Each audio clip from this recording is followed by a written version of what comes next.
Осыяттарға өтөйлү. Пайгамбарыбыз саллаллаху алейхи ва салламдын ар бир осыяты Аллаху акбар түбөлгө. Ар бир сөзүндө нур, хидаят, бакыт, оңолуу ар бир сөзүндө.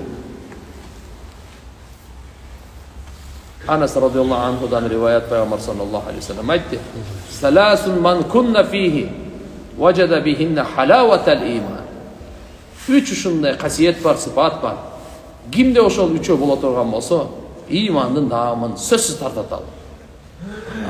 Иман деген ушу экен деп даамын тартат ал. Ман кана Аллаху ва расулуху ахабба илейх мимма сивахума. Биринчиси Алланын элчиси андан бардык махлуктан сүйкүмдүүрөөк болуш керек экен. Кимге Алланын элчиси сүйкүмдүүрөөк болсо, андан башка иконун башка бардык махлуктарга караганда Алла мен Алланын элчиси сүйкүмдүүрөөк болсун. Экинчиси, "Ваман ахабба абдан ла юхиббуху илля лилlah." Кимди жакшы көрсөңүз, Алла үчүн гана жакшы көрүңүз. Алла үчүн жакшы көргөн адам экинчи.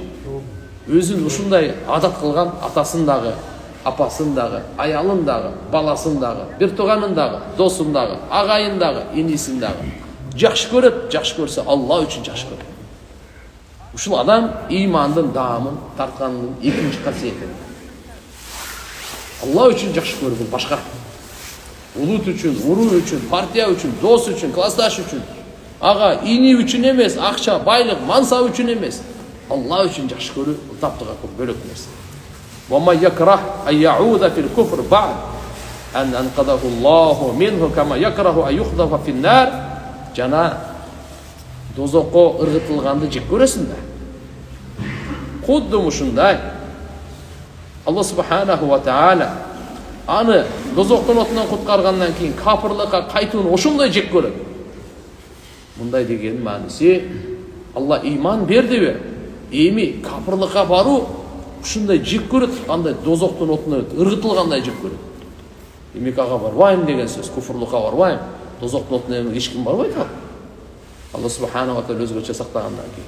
Ушул үчөө болсо, ал имандын даамын татыптыр деди. Башка жерде келет, саласун ман кунна фихи важада халаватал иман ва та'ма. Имандын даамын, имандын таттуулугун тартыптыр. Ал кайсы? Биринчиси баягы эле якунуллаху ва расулу ахабба илейхи мимма сивахума. Алланын элчиси баарынан сүйкүмдүүрөөк болуш керек. Экинчиси айюхибба филла ва юбгид филла. Алла үчүн жакшы көрөт, Алла үчүн жек көрөт да. Жек көрсө дагы өзүнүн бир табигый, өзүнүн бир пейилин эмес. Алла үчүн жек көрөт. Алла үчүн жакшы көрөт.